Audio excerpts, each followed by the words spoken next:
Hi, this is Charlotte Canny back with the next interview for the Birth Confidence Summit, and today I'm welcoming Lorna Phillip, who is an experienced doula local to me in Birmingham and a wonderful, a wonderful woman, a meson therapist, womb therapist, many wonderful things, as well as a mother. So welcome, Lorna. Hi, thank you for having me on, Charlotte. I'm really Great excited to about have you today. back. It's wonderful to hear you speak so clearly and so warmly as well. You have this really great warm mother energy that Oh, I think just sometimes that just basking in the presence of people who believe in you. And that's what some of these interviews are about as well. that's lovely. That's really nice. Mm, yeah. So, tell me a little bit more about you and how you got on this journey as a doula and your own journey to confidence for yourself. Where do I start? We've only Okay, got a few I short know, time. I know. I could go on all day about this, but I'll try and cut it as short as I can. So, Yeah. I'm a mom to two grown-up kids, well, adults, born in 89 and 93. So they're now 30 and 26. And also a grandma to two little boys, aged almost 3 and just over 1. And how did I come to this kind of doula stuff, this doula life? Well, I actually trained as a nursery nurse back in the 80s, and so I've been working with children and families, supporting families, kids, moms, dads, whatever, since back then. And it was more recently in a role with a Sure Start Children's Centre.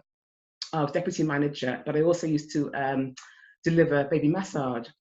And I noticed that a lot of the mums, because it's always mums that came to these classes, would come back week after week to do their massage with their babies. And they'd always retell their birth stories. And what I was really surprised about actually was that they were kind of tinged with sadness sometimes and disappointed, and some moms didn't feel they were supported enough during their labour and birth or through their pregnancy. And I thought, well, why is women coming back week after week after week telling the same stories? And it was back then in about 2004 that I realised how important women's birth stories are, and how having a positive, a good birth story to tell actually is so important. I mean, not just in the kind of here and now, you've had a positive birth experience, whether that be vaginal birth, cesarean birth, all the drugs, the drugs, no drugs, but if you felt kind of respected, listened to, fully supported, that's what seems to make a really good positive experience and a really good birth story. And that impacts on you at the time of birth, but also in the long term as well. When you've got mothers, babies, families, partners who come through the experience feeling whole, feeling respected, feeling loved and nurtured. I mean, what a wonderful way to start your parenting journey, feeling that way, rather than kind of broken and disappointed and, dismayed and depressed and down about what happened during your labour and birth. Do you see any common factors that kind of, I know you can't generalize in an individual situation, Mm. but do you see common factors where women that get disappointed, there are things that were common to them that are happening, and things that the women that had a great experience where they were Mm. able to create that? Do you see Yeah. that? What do you see? Yeah. So in a nutshell, I think it's actually being listened to, or at Mm, least feeling like you've been listened to. And it's not about your caregivers, whether that be the medical staff, your midwives, your consultant, your doctor, or your partner, whoever's kind of looking after you and caring for you and nurturing you through this journey. It's not about people agreeing with all that you have to say or agreeing with all the choices that you happen to make. It's about feeling listened to and respected, and people responding to you respectfully and not treating you like some little naughty schoolgirl who's asking for too much and is like, wanting the stars and the moon, and being put down. So actually that's quite a common thread throughout the birth stories that I hear that haven't been so great, is that they actually haven't felt listened to and respected. Mm. If there's a woman that's currently going through that, where she isn't being listened, maybe before we get to the birth but along the pregnancy, what would you suggest to her that you'd like her to know to be able to change that around? Okay, so first of all, I mean, one thing that I teach my couples or women when they hire me as a doula is know that you can ask questions. That's the first thing. Know that, you know, they are to give you time to respond to your questions in a way that you understand. If you ask questions of your caregivers and you don't understand the answers, that's not down to you. That's not a thing that you have to go away and worry about. It's that you actually you didn't have an explanation that actually, you know, you could understand. So keep asking the questions. Know what kinds of questions to ask as well of your caregivers. And if after all of the asking the questions, the discussions, the backwards and forwards, if you're not happy, sack them off. Just Sack thinking that. their asses off and get somebody else. Go elsewhere. Mm. People assume you have to go to your nearest hospital, your nearest birth centre to receive care or to have your baby. That's not the case. Have a look at what's local, pop online, speak to friends and family maybe, or local people that have given birth at different places, or choose a home birth, and just see what people are saying. And if you find that you're not happy with your caregivers, you can actually change them. So Mm. do that. I think it's a really great point because most people don't know. I would never have thought of it. To even within the same trust, you can ask for different midwives Mm, many times, or you can mm, find groups where people have that knowledge of who to ask for, or consultant yeah, midwives, and say this is happening. that's right. And it's, Absolutely. yeah. It's like schools. We don't always choose the nearest school to our house, do we, for our children, if we choose a school at all, you know? You'll pop online, you'll ask questions, you'll speak to neighbours, you know, there's groups on Mm. Facebook, for example. You'll kind of get you do a bit of research, Yeah. yeah? It Same with feels birth. almost like there seems to be something that happens with pregnancy, where all that kind of discernment and research that you would do for a wedding's the common comparison, but a Yeah. school is a good comparison, goes out of Hmm. the window, where we Yeah. go along. And I said I saw it this morning with a client where she was just casually mentioning, as if it was normal, ordinary, and totally right.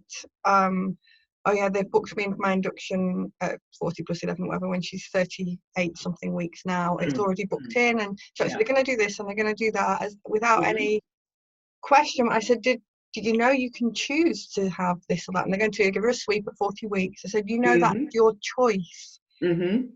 And she's like, oh, because the offer isn't presented like a choice. I think it's It's really not. common. Do you find that in your people? It's really, really common, Absolutely. the language, Even when the way it's. I'm there at birth, and somebody will come in Mm. and say, right, we're going to do this, or they'll say, now, this is my plan for you. And I say, hold on a minute. Actually, where's the kind of working in partnership with couples, with parents, birthing people? You know, what's this I have a plan for you nonsense? Yeah? Let's talk. Let's have a dialogue about it, you know? Tell me what you think you'd like to happen. I'll tell you what I would like to happen, and let's see where we get with that. Yeah? There's no going in and saying, this is what's going to happen to you. That doesn't work. No, no one likes that. Even if it No. turns out to be the right answer, it's still not. It's the approach, isn't it? Yeah, absolutely. It's all in the approach. Absolutely. You can't kind of shortcut that. No, you can't. Not Many without, try to. not without all these disappointed stories that you keep hearing. I think it Yes. takes a lot of confidence to be able to do that, particularly when you're pregnant, to Yeah, be it able does. to, with the system and the way things are, with the unconscious nature of some of that from well-meaning people, and in some cases. And then when you're pregnant and you being told something, it's very hard for some people to speak up. What would you say to Yeah. women that are finding it hard to speak up or scary? Yeah. Don't feel So I would confident right now. say take along somebody to Mm, appointments. Make sure you're not alone. mm, Yeah. Certainly write a list of questions before you go. You know what it's like, Charlotte. You go along to the doctor's surgery to say that something's wrong with you, and you maybe have a little list of things, and you get there and you totally forget what you meant to say. It's only when you come out of the surgery and you're on your way home, you think, oh, why didn't I mention that? Yeah. So write a physical list, whether it's on a piece of paper or in your phone, yeah, and tick off and go along and tick off and go along with the expectation that you will be listened to and your questions will be answered. Yeah. Or hire a doula. Yeah. So it's just, I don't speak for clients. When people hire me initially, they'll say, well, are you going to like advise me, or can you tell my midwife so and so? And no, that's not part of the role, actually. I mean, a big part of our role is actually signposting parents to evidence-based information, so that we then can discuss it together, or they can discuss that with their partner, and then go and make an informed choice, or use it as a bit of a springboard for a discussion with their caregivers. But I keep saying, I can't make your mind up for you. I can't advise you what to do. But here is the evidence base. Let's talk about it. And then you can then present that to your caregivers at a later date. So, take somebody with you. You haven't got to do this alone. If you have somebody trusted that you can take along with you, a family member, a friend, partner, try and do that. Yeah. Excellent. Yeah. Makes a big difference. I know. I know. I always speak great things when I'm in bed and it's all quiet and peaceful, and all of a sudden, in that peaceful time, everything comes through. If I don't have a pen to hand or something to record, and then I'm like, I'll just do that later, and it's gone. It's gone. gone. Absolutely. So it's the same that applies. Seize the moment. Yeah. Make your list. Make your list. Know you have time. In most situations, you have time, right? There's not so very many dire emergencies where if it doesn't happen in the next minute, in which case, it's very different. Most time. But yet it's presented sometimes you've got to make your mind up now, So ask for time. Just say, you know what? I'm going to take this away. I'm going to think about it. I'm going to come back to you. Yeah. Even in labour, you could say, you know what? Thank you for the information. Do we have time? Yes, we have time. Great. Can you just kind of give us some space so we can kind of discuss this and come back to you and let you know what we'd like to do? Yeah, can always do that. It's wonderful for people to really know that they can do that, because I think a lot of it is just not knowing you can. So certainly the first time I have, there's another person being interviewed where she was able to in labour say, we don't want that person come back into our space because they're not helping. And they said, please, can we not have that person? And they got that, and it made a difference. It makes a big difference. It does. Yeah. I've seen it before myself. Yeah, makes a huge difference.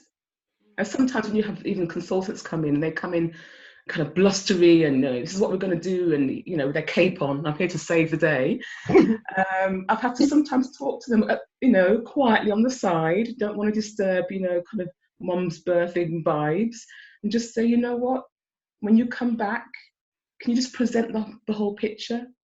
Can you work in partnership with the parents? Yeah, can it be like a two-way thing, this decision making? Can you present the information but also listen to the parents? And actually they're very receptive to that, and they come back with a different aura, which is wonderful. It's really great to hear how quickly things can be changed when it's made aware. It's like the awareness for parents, and in this case the awareness for the consultants. They've got so caught up in their job, they've forgotten the power of just asking someone how they are and then listening to the answer, like you said. Absolutely. And a lot of tension can just drop away. Yeah, instantly, just like that. In a big way. I find it amazing how quickly things can change in either direction, and how amazing it is when it's changing in the right direction. I imagine you've seen some amazing things as a doula. I have, and I mean, talking about atmosphere change, it's great when if a parent chooses to birth on a midwife-led unit. Wonderful. It's all very soft and gorgeous. Wonderful midwives who have that real kind of, I'm into natural birth.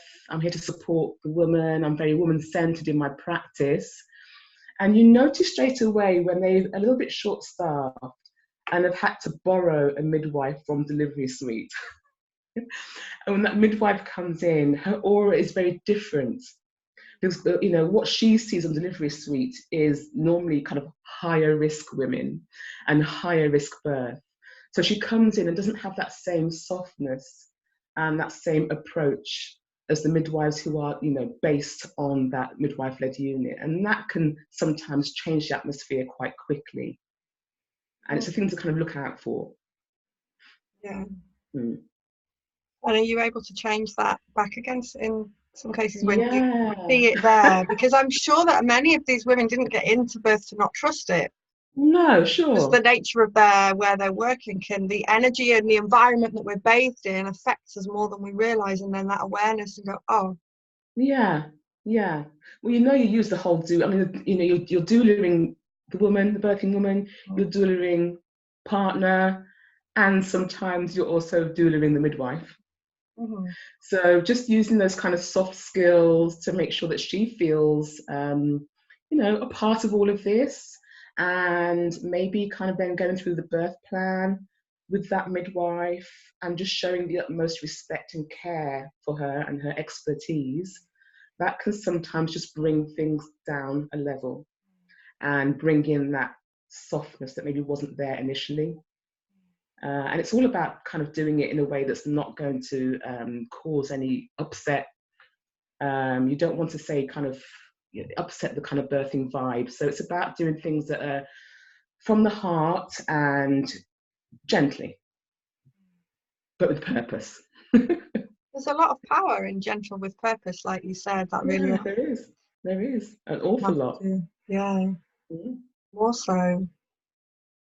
Like you said again, you're seeing the person that's coming in. They might not have the right vibe for that atmosphere, but you're seeing them with your heart as a human being who wants to help. They're just bringing in an atmosphere at the moment unconsciously that's not helpful, and you can, as soon as they see that, there's an opportunity for that to change and benefit everyone again. I really like that. And I think it must be a really challenging thing for a birth worker who works in a high risk place to maintain that sense of perspective of ordinary normal birth. I think the statistics are way skewed from what is potentially normal. I don't know what I could call it, but the potential for birth to be, I think the statistics don't reflect that. The power it can of be a women's challenge bodies. for them. And I understand that it must be a challenge, but they are important. But it's the birthing woman and partner that are my concern. But I also care for the midwife too. Which is it's really encouraging to hear that is possible as well. Those changes and how much having somebody supported, whether it's a doula or somebody that's got that awareness of the field, the energy that it's in, and able to just make those supportive changes for the birthing woman to focus on what she really wants to focus on, which is giving birth. Yeah, the important stuff. She can feel that safe container while she's giving birth, and she can just focus. Absolutely. I mean, we doula with people say, what do you do as a doula? And it's more about how you are at a birth, not about what you do so much. And so we kind of look, we use all our senses, we're not just kind of seeing things, but we're perceiving things, we're smelling, you can almost taste the atmosphere sometimes. It's about having that all switched on and then knowing how to respond to it appropriately, to bring about a really lovely atmosphere for that mom or for that couple. That's what it's all about.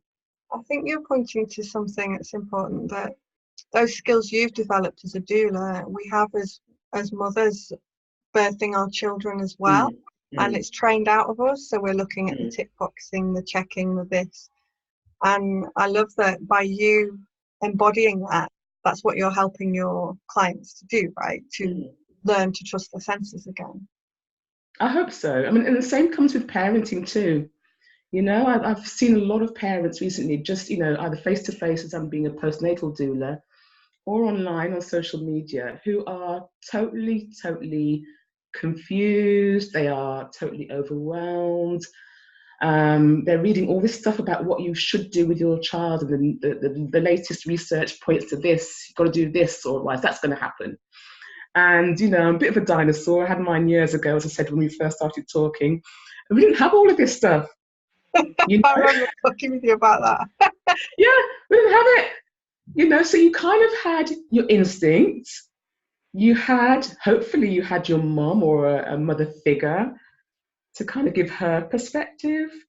But you didn't have all of this really, I find it really overwhelming information about how you should raise your child, how you should raise your newborn, and what you should be doing and not doing.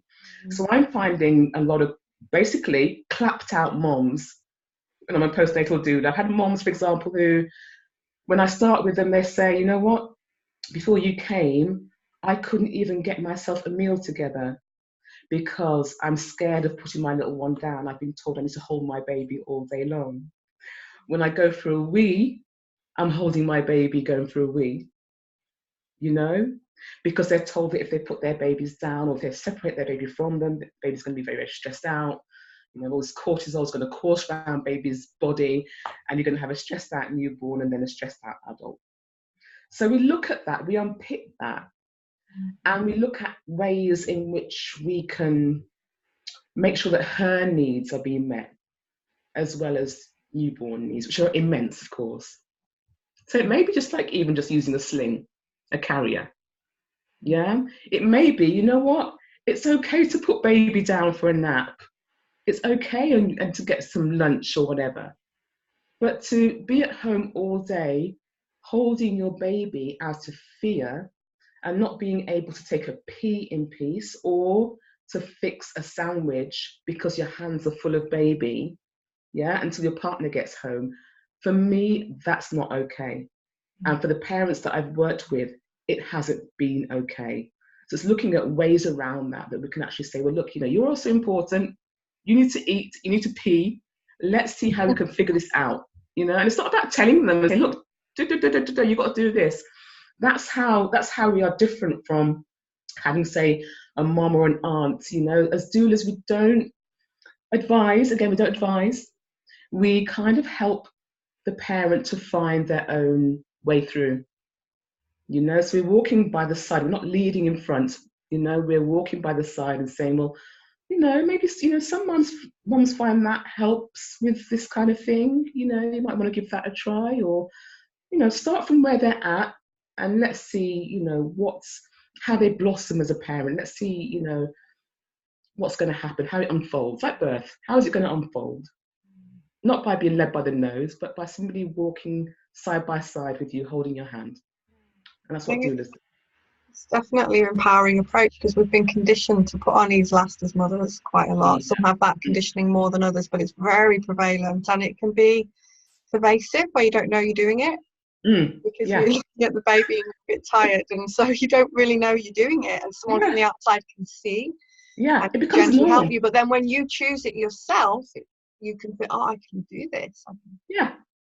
I'm doing it. It's really great. Works right from pregnancy right through that. Oh gosh, honestly, I mean, there was a thing back in the 80s when I back in the 80s I used to work for social services, and this term called was it good enough parenting, and I think that was coined in the 80s, and it's like, it feels to me, this is a very personal view, is we need to kind of bring a bit of this good enough parenting back into fashion, that we don't have to be seeking perfection as parents, as mothers.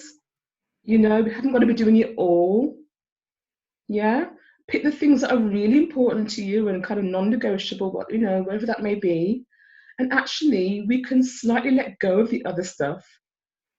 Yeah. And it's not selfish to also think of yourself as the parent, as the mother. You are really important. You're not just the vessel that grew this baby and birthed them. You're also an important person in your own right. And I like to remind parents of that. I think we need to hear it a lot. More than we think we need to hear it, because I feel that it's a pattern that's already there for the women that suffer from it, which is most of us, and that it comes to the fore in pregnancy because there's so much conditioning that gets added on of what a good mother is, of think about the baby and the focus on the baby. So it comes to the fore at a time when you're kind of clearing out a lot of things to be this mother to the baby who's chosen you. So you're kind of like changing, and so all these old things are up for, well, we can change these things, but it also comes up as this who am I, and all confusion and the conditioning on top of that, so that it's a really common time for a lot of confusion and overwhelm. Yeah. That when you're not putting your needs first, and you've had a habit of that without noticing, because before the baby came, there's more space and time to get your needs in somewhere. That's right. And then when the baby comes, there's not so much time, so you need to consider that. Yeah. If that's been a pattern for you. So I love that you say that and do that, and you're there, because I didn't know. It's one thing that I would do differently with my first birth would have been to hire a doula, actually, because I didn't realize I needed one because I had other kinds of support, and I didn't realize how much benefit I would have, because I could do it without. I did do it without. Wonderful story. But just because I can doesn't mean it would be the most wholesome, beautiful, amazing thing for me to do it without. Like, I have a habit of that, so more support would have been just fun and wonderful, and just made things smoother and easier.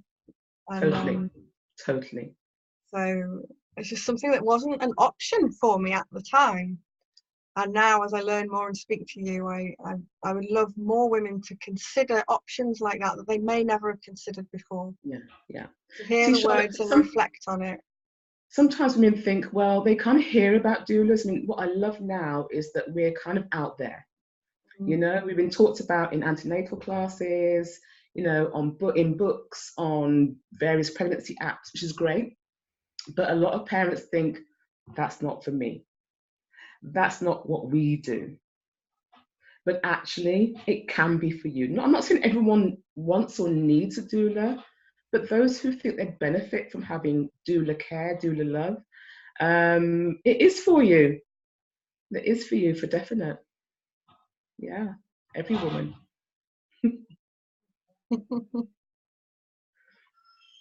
And what would be your vision for the future of birth and motherhood? Oh, gosh. I think I'd like to see more of a balance. I love that there's so much information kind of at people's fingertips, you know, with the internet and, you know, various books and social media. But I'd love to see more honesty, more transparency. Yeah, there's a lot of fakery going on online. You know, there's a lot of kind of putting a brave face on things. So I would love to see a bit more honesty online, a bit more of, you know what? Yes, I'm so grateful. I've got this beautiful baby, but you know what? I feel like shit. Because that can be the reality of it, right? So I'd love to see more of that. I'd love to see women being more, again, it comes back to listening to, being listened to, being more respected, less of guidelines and policies and procedures being thrown at them. You know, wouldn't it be wonderful if women felt just listened to and respected in childbirth? What a difference that would make, not just for individual, you know, parents and their babies, but for society as a whole. So I just love to see that, you know, if only we could make a change to how things are. And it'd be a bit of a massive change, of course, I know that. But how wonderful would that be to see that? And then to see parents' confidence grow as a result. And then to feel more satisfied with their birth experience and their parenting journey. Wouldn't that be wonderful? Definitely. And as we've kind of gone off on questions, I'm just seeing if my questions still fit, or have we answered them? Were there any particular beliefs or blocks that, because I feel you're very confident. I don't know how you experience yourself, but I see you as like a confidence to go in to places and to be you, to really be you and have your needs met. So what kind of beliefs or blocks did you need to let go of? Is there anything that might be helpful for women to know? I'm still letting go of them, Charlotte. I wouldn't actually describe myself as super confident. I really wouldn't. And I'm still battling with my blocks on a daily basis. The kind of not feeling good enough, not kind of respecting or valuing what I have to offer sometimes as well. The absolute fears I have sometimes, fears of showing up and being visible. But confidence to me is not about being out there and being the everything and being the shiny star. It can look like, God, I'm really scared inside, really, really scared. But I think that what I have to say and what I have to offer people is big. And so it's like big girl pants on, just got to step up and do it. And that for me personally, is what confidence means. It's like, I know I'm scared, but you know what? It needs to be done. Mm. Yeah. I think confidence is very close to courage and conviction. They all go together. Yeah, absolutely. The passion. Yeah, absolutely. Again, I think it comes back to the realness you were just pointing at. With the fakery, you will think that other people out there are confident, got it together, because you see that face on the world, but they're just like you. Mm-hmm. And it's, for me, confidence is about being true to what's important to you, and learning what that is. And you don't have to stop being scared to do that. You just need to find ways to be with yourself and start where you are, meet yourself, listen to yourself, all the same things you said at the beginning. Listen to that. And so I do see you as confident, no matter how many blocks or fears that are coming up. And I also think there's another point is people are confident in different areas. So you may feel more confident in an area that I may feel more scared. So I will go, oh, but she can go in there and just say no to that person, and it may or may not be scary for you. But then there's another thing that I could do, like, I don't know, like I went traveling on my own. A lot of people are scared to do that. I didn't find that scary. But I might find it scary to go into the hospital and say no to a doctor, even though I've traveled right around the world. So we all have these different skills and that's why the community of getting people into support where you need the support, and that's confidence to do that and to admit when things are not okay is a huge, like, to be vulnerable, scared, and say this is me. That's the kind of confidence that I like, because it's real and it means you can still get your needs met and you're honouring you. Absolutely. I mean, some of the things that my doula couples, some of the choices that they make, they may not be the choices that I would make, but that's irrelevant. And so I can look at them and I can actually admire them and their confidence in making those choices, and the confidence to be both steadfast in their choice, but also open that it may change, or it's okay to change your mind too. And I love to observe that. And I actually I really, really admire what you're doing there. It's something very, very special, really special. Are there any particular extra challenges you see that people from different backgrounds and ethnicities, I can never say that, women of colour and different backgrounds, ethnicities, yeah. Is it?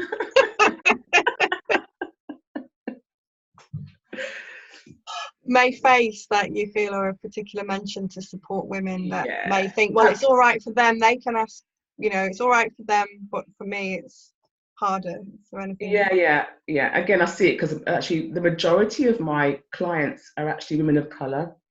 I have quite a mix, but the majority women of colour. And so they feel that when they would like to assert themselves and communicate their birth wishes, they feel really not listened to. And they think, well, and they've seen like friends, like maybe white women who have had similar birth wishes that have had a very different response to what they have had. And so that can be really, really tough, especially if you outwardly, so person of colour, maybe covered, wearing a hijab. You go in and oftentimes people have this perception of you, of what you should be having, what you should be agreeing to. So already they're on the back foot sometimes. And I have on occasion agreed to actually go to appointments with couples. If they request it, if they really need it, want it, I'm more than happy to go along to consultant appointments with them, And feeling othered. I mean, you won't believe this, but I was at a birth a couple of years ago, And I was giving mum a break, so me and dad came out and sat in the corridor. And we're not too far from the nurses' station. I won't tell you what hospital it was. Not too far from the nurses' station. And we overheard this conversation between midwives and healthcare assistants. And it went something like this. They have funny names, don't they? Why can't they just use names like us? Jane, John, othered. You are another. And that same midwife who I heard speaking in that nurse's station then came back into the room with my client. And I thought, well, if you have that opinion of they, yeah, something different, something other, how does that reflect then in your care of women of colour, of people of colour? It must have some impact. Yeah. In the Yeah, subconscious level where everything's running, the energy, like someone walks in a room, if you like them or not straight away. So that level, there's a lot going on that she may not be aware of and you may not be aware of, but there's a lot. absolutely. So then already I'm kind of like, I'm not keen on her. And I'm looking at dad, and thankfully dad didn't hear it. And I'm glad he didn't hear it, because that would then maybe affect how he related to that midwife when we went back in the room, and thankfully mum was in the room, so didn't hear it. But deep down, I was absolutely seething. Yeah, why have they got those funny names, those different names? I think it's dreadful, absolutely dreadful. I feel it reflects a lack of confidence in who we are when we are not able to be comfortable around people who are different from us in some way that, that's, I don't know if that makes sense, that we like to be in groups to feel safe. And when we're not feeling safe in who we are just on the planet, then there's a tendency to hold on to that. And I don't know, I'm trying to think if there's a way that I can express that, but what do you do to support women when they're experiencing that? Is there anything else you'd say other than what I know we've already said about the importance of being listened, but if women are experiencing that they're really not being listened, what do you suggest? So once we've kind of exhausted all the questions and discussions, I remind them that they do have the choice to change caregivers. Yeah, whether that be you're already in labour and birth, or whether you're just going to antenatal appointments. If you feel that you aren't being respected, especially if you feel that people aren't respecting you because of your background, your ethnicity, colour of your skin, the language you speak, how you dress, sexuality, gender, whatever it may be, yeah, you have a right to be listened to and to be respected. So if they're not respecting you, sack them off. Simple as that. Yeah. I imagine that could feel really scary and then really empowering when you take that step to say, no, that's not acceptable for me. No, this absolutely. is who I am. I'm a person to be respected. And it's the way we can make change. Yeah, absolutely. Yeah. And maybe the other person wasn't aware of how they're behaving. Yeah, I'm not sure how you can not be aware of it. I'm not sure how. I think we're making an awful lot of excuses for people who behave badly and are either racist or sexist. I think we make a lot of excuses for them. So I'm not sure how you wouldn't know you're behaving in that way. But you're not, you don't have to put up with it. You don't. Yeah, I agree. I think that there can be some very subtle ways where people aren't aware because they're not doing anything and they think they're supporting, and it's again in the subconscious, and they're the people that probably listen quickly and can make changes. But when it's the outright not listening and the kind of attitudes that are on the more extreme end, I do wonder myself how they can not, they're entrenched in this they and other and not safe place themselves, and it's like being in a prison or something. And like you said, how I don't know if they don't know or not, but again at that point in time the woman's job is not to know, not to care, to come back to herself, say what I need right now. So I'm kind of reflecting it for myself, but for the woman it's like what I need now is to be listened to and respected, and you can give them a chance by saying to feel safe, give them a chance to say I'm not feeling safe, I'm not feeling respected. They're not changing, change caregiver. If they do change, then that's wonderful. And if they don't, like you said, sack them off.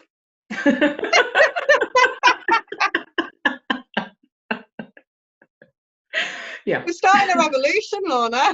Yeah, I think we need a revolution. We do. Do you know, in all honesty, you know, joking aside, Yeah, we do we need a do. birthing revolution. We really Yeah. do. Yeah. Because I think I could get really, it's like what we've put up with as women, all women, and then the layers, what we've put up with and what is happening in the birth world is when you pull it all together and really look at it and go, is this acceptable for anyone to not be listened to not be respected, to said, we're going to do this to you? And then some of the articles I've seen recently about being slapped in labour, being, you know, held down on the bed by 4 nurses and shouted at. That was the Isle of Man. It wasn't Africa. The article was Africa. But there are stories I'm hearing in the UK of people being held down and having things done against their wishes. That is happening. People think that it's not happening very often or not happening to them, so they can't even imagine that that could happen. And so it like, when is enough enough? How do we get this change? I'm hoping that all these conversations and the women are listening and feeling fired up and starting with themselves and their own birth story that they have choices over can make that change in a quiet revolution and a loud revolution, however it is for you. Because I think it doesn't have to be what we're taking to the streets. If each woman starts with her own birth experience, doing the steps for her, that is a revolution already. And I'd love to see it zoom off into all the different areas. But also, it takes other people who are observing these things, the things that aren't quite right. It takes us to be confident to call it out. Yeah. Yeah. We can't just stand by and watch and listen to all this crap. Yeah. It also takes us to step up and say, you know what? That wasn't right. What you did there, what you said there, that really wasn't right. That needs to change. Yeah. And it takes courage. It does Courage a and lot. confidence. And there are women on this summit and in the world and everywhere who are supportive of people who stand up and speak out. There is a tribe that get that support to like, you know, you can feel on your own when you're questioning things, when Yeah. you're pointing things out, and actually you're not on your own. There are other people who are doing it, and connecting with people who can give you moral support, because this goes whether we're talking about birth workers calling out or mothers making their own thing. I think, you know, getting that moral support, It's important. Yeah. very important. So where are we up to on my question? Do you have any other wonderful wisdom that is burning in your heart to speak up about today? God. What have we not said? I'm not sure. Yeah, I'm not sure that I have. I'm not sure. You know, my biggest thing at the moment is just with parents. Be good enough. Yeah. Don't seek perfection, because honestly, you will knacker yourself completely trying to seek this perfection, this perfect parenting style, this perfect parenting practice. Yeah. Just be good enough. Yeah. Your babies just want you to be good enough, not a perfect parent. It's great strength to hear from you, because you're like the wise elder, because you're in the grandmother role now. So you have, like, I'm there with the young children. Your young children are your grandchildren, so you've been there. Your children are still alive. They've survived. Yeah, all right. They've survived being let free. They've got their own kids. They've got to be doing all right, you know. Yeah, that's right. We laugh a lot. We laugh a lot about, you know, God, Mom, we used to play out and do all these things and go into like disused warehouses, and I'm like, oh. We used to feed the local drug dealer's dog. I'm like, oh.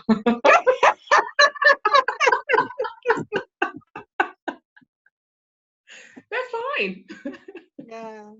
It does speak to having that confidence, to trusting your children are also their own sovereign beings who will make mistakes, but who also will make good decisions. Yeah. We all do it. So all we can do is lay the foundations, Charlotte, and then it's up to them. Right? And that's what we're doing. Yeah. So yeah, thank you. Is there any? I think that's it really. I think you know, be good enough with your Yeah, I be good know enough. you are. Be Yeah. good enough. So Absolutely. thank you, Lorna. It's always a pleasure to speak to you. Oh, you're welcome. I really And enjoyed it. I'll know where to come if I want some wild times around the streets of wherever. Come to me. If I want a parenting advice, and when I get too Come worried to about my me. son walking home from school. Mine were on the bus at primary age, you know. There was a crossing man at the other side, so I crossed them across Well, the so road, was I. put So them was both on I the when bus. I was in that age. They were fine. They were good. Yeah. We're more scared now, but I was too. My son works at school now, he's 9, but we do live 300 metres away. But do you know what's interesting about that? I know we're kind of digressing from birth, but I think it's relevant. Is he walks to school, I Mm. still have to go to school to pick his brother up. So I'm there, I can see him across the road pretending he doesn't know me. And but he thinks it's the best thing ever. I'm walking home from Yeah, school by myself. yeah, In fact, it's absolutely. 300 metres and there's not really any roads to cross or whatever. He does Oh, it by himself and he gets himself in with a key, and then I'm there anyway, fantastic. or so it's easy for me as a parent, but it's also lovely to see. And I imagine you feel like this with the parents you work with when you see Oh, that blossoming, I, that I and strength. absolutely, and it is a blossoming, and it's I never kind of say do this, do that. I never ever do that, you know. So just seeing them, just talking things through with them, and seeing them find their own pathway through, it's a thing of beauty. It Yeah. really is. And when I leave that family, because I always say, you know what, I'm not going to stay on forever. You know, I don't want to become a Mhm. crutch for you. I just want to kind of be with you for a while. You found your feet, now just fly. And just seeing them ready to fly actually it really warms the heart. And it's like, yeah, my little bit of work here is done. Time to shuffle off. Yeah. Wonderful. And I hope that women listening take these stories and use them to be able to do that for themselves. Yes. I Just hope like so too. with my son and your clients and all the people to blossom on their own path. Yeah, yeah.